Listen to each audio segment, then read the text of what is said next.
for your congregation to be a custodian of this scroll. It's one of the 1,564 scrolls that were saved from the destruction visited upon our people during the Second World War. In nearly all of the countries that they occupied, the Nazis looted the synagogues, they melted, destroyed, or scattered the ritual objects, and condemned our people to be murdered. But in the historic lands of Bohemia and Moravia, which today constitute the Czech Republic, they adopted another procedure. They permitted the Jewish community leadership to gather the ritual Judaica together and send them to Prague, to the capital city. The motives of the Jewish community were clear: to save whatever ritual objects they could possibly preserve. There was, however, no way that they could save all their fellow Jews. And why the Nazis allowed the collection and the gathering of the ritual objects is still a mystery. But in this way, the little Jewish museum in Prague, which had been founded in 1906, which had in 1938 about 2,000 items in its collection, was dramatically expanded.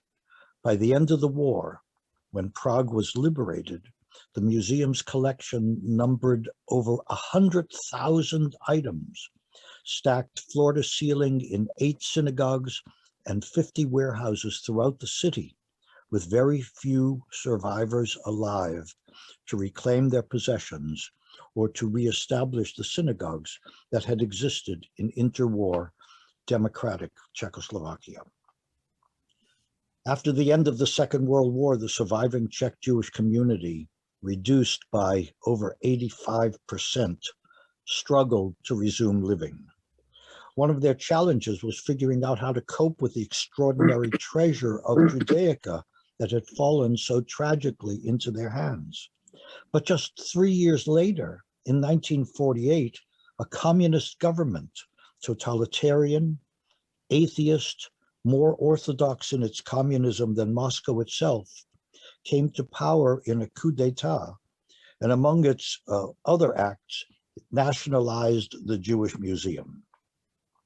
So from then until 1989, when the Velvet Revolution brought an end to that terrible regime, the museum, dedicated at least in theory to the faith and fellowship of our people, was under the control of an atheist communist state.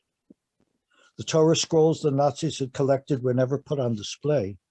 They were stored in a disused synagogue in a Prague suburb until 1962, when the communist government, looking for Western cash, sold them to an English art collector, 1,564 scrolls, for the sum of $20,000 total. Well, in those years, a Cadillac cost $5,000. Still, the scrolls were brought to London, where a Memorial Scrolls Trust was established, and a sophaire was hired to repair the scrolls that could be repaired. To the best of its ability, the trust, housed, as Rabbi Michaelberg said, in the Westminster Synagogue, researched the history of each scroll.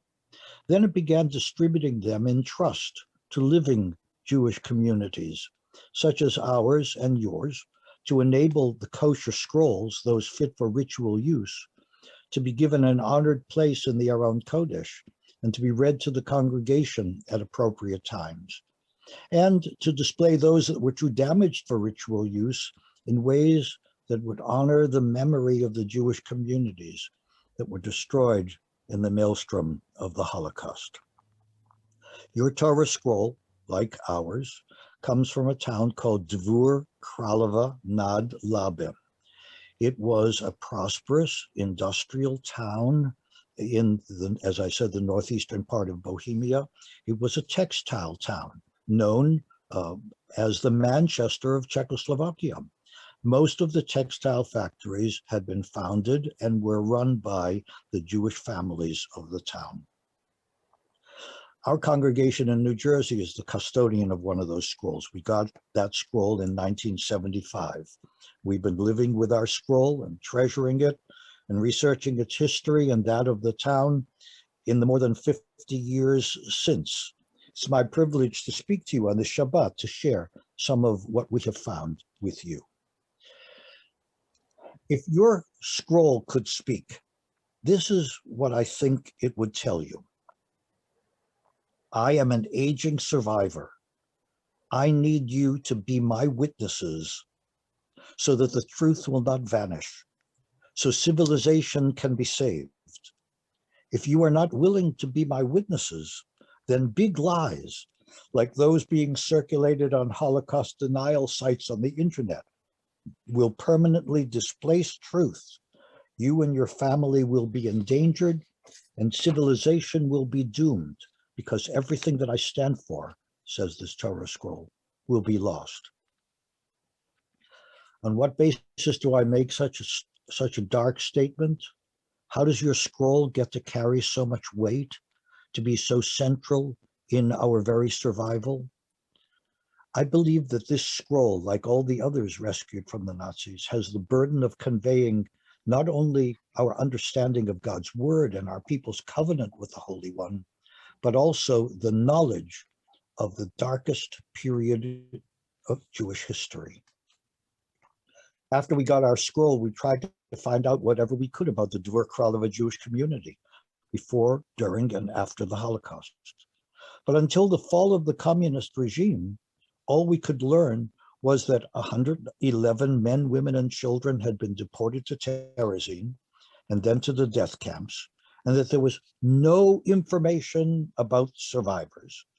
And we were told that the synagogue, a major structure in the town, whose dome topped with a Jewish star was clearly visible along the skyline of the town, accompanied by the town's church spires.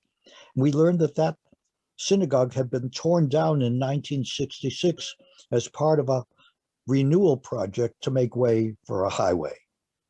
And we were told there were no names, not the names of the survivors, nor the names of those who had been murdered. It was as if they had not been. They had disappeared, and so too had their names. The Dvor Kralove scroll in my synagogue, like yours, is kosher, but ours is quite small, and it can be comfortably carried by our B'nai Mitzvah. And each week, beginning in 1977, I would tell the story that I knew of the Czech scrolls to the worshipers.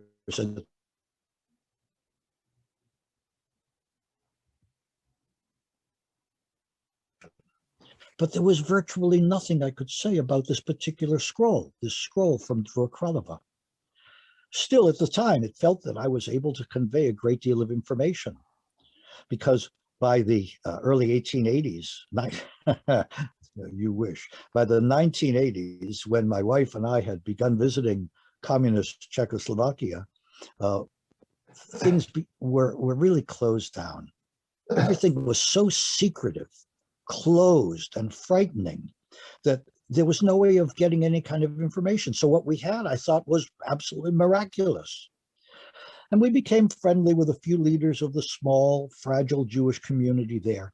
But every time I asked about visiting Dvor Kralove, we were told it was many hours away, a long journey over virtually impassable roads. Besides, they said, there's nothing to see there.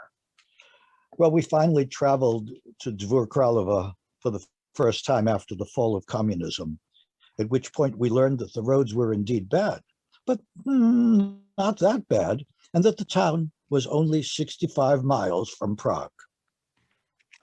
So with the revival of the Jewish community after the collapse of communism, the files that we had been told were non-existent or destroyed suddenly reappeared.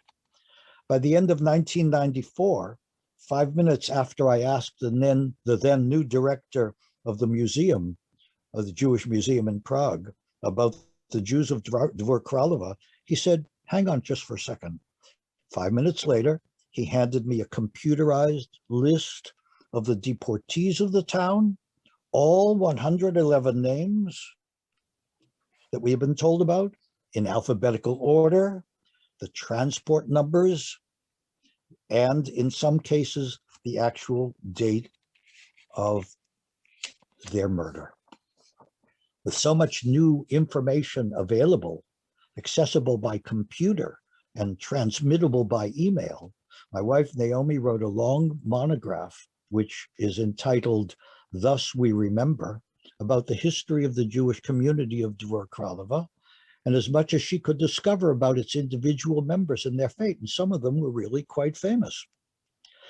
Now, just a few days before we were going to press with the document, Naomi had a very last-minute question she asked of the Jewish Museum, even though she was sure it would yield no positive results. Had any of the children of Dvor Kralove made drawings or under the direction of Friedel Dicker Brandeis, the famous Bauhaus graduate artist? Or had they written any poems like the ones that appeared in the book, I Never Saw Another Butterfly? And had any of these survived? We sent the names and ages of the children from the list of 111 names. Almost immediately, we got an answer. Yes, there are drawings and paintings by 3 of the Jewish children deported from Dvor Kralove. They had survived. And appended to the email were 16 attachments, the work of these 3 children, Peter Hellman, Mariana Shonova, and Otta Hammerschlag.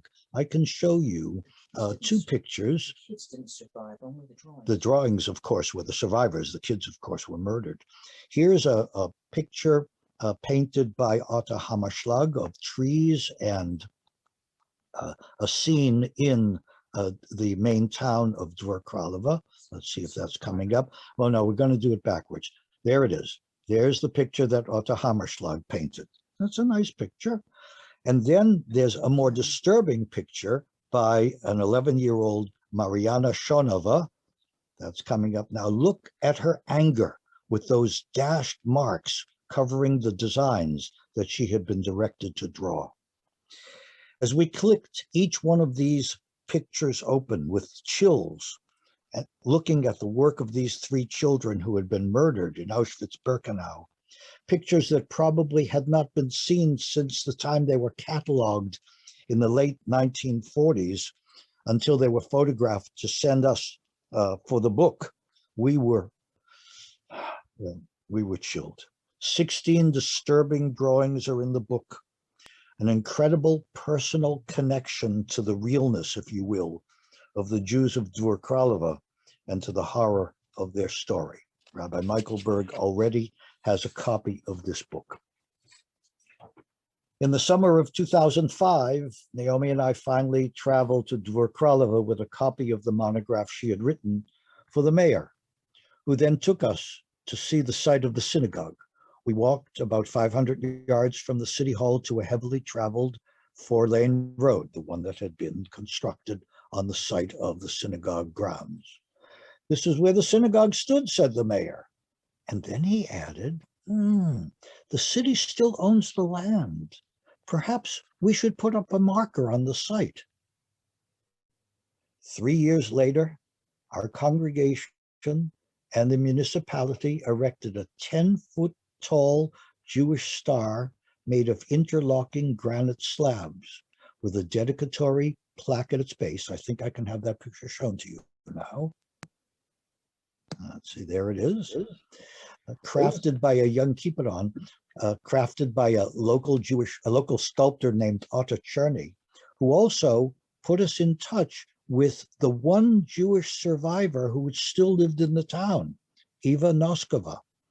There isn't time to tell you about the incredibly moving dedication ceremony to which I brought the members of our confirmation class and their parents and grandparents on a bitter cold day in February. Let's see that next picture, please.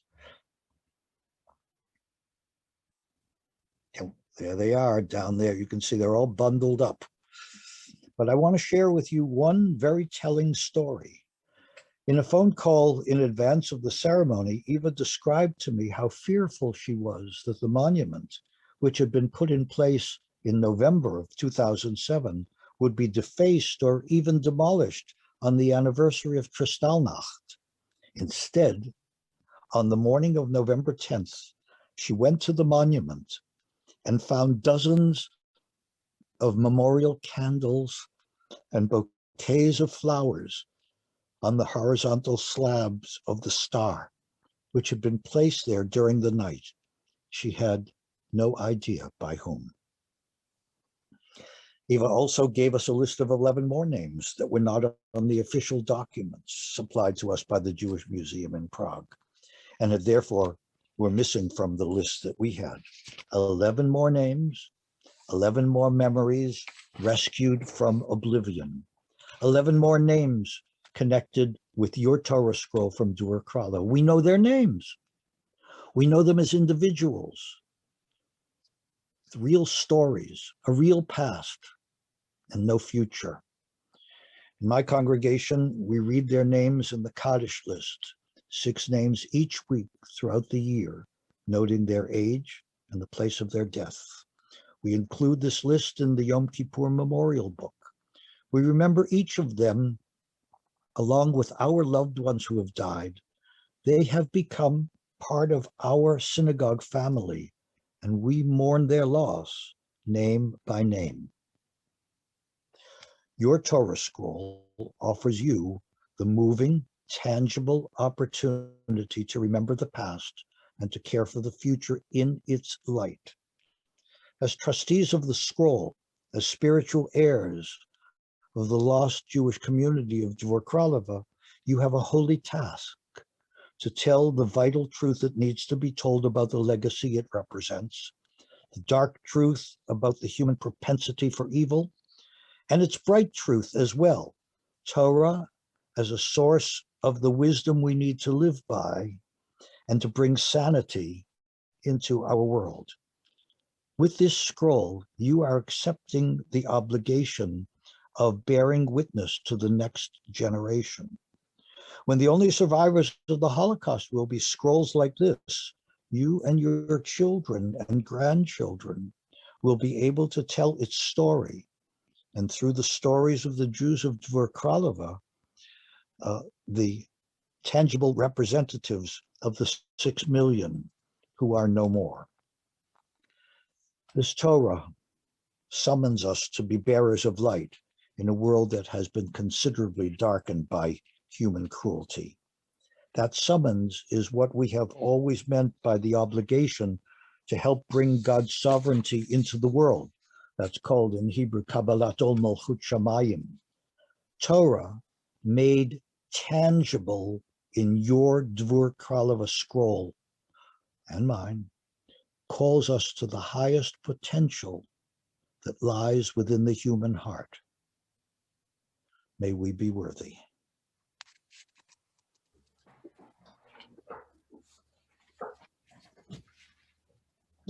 Wow. Wow. Rabbi Patz. I'm hearing an echo. I'm hearing an echo up there. Rabbi Patz, can you mute me? Patz, can you mute me? I can't mute you. I can mute me. There we go.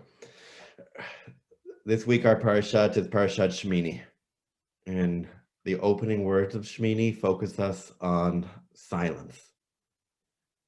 Sometimes there are no words, and I'm struck as I reflect on your story and on your precious acts, on your words. I'm just called to reflect. You have given us so much to consider, to reflect, to cherish.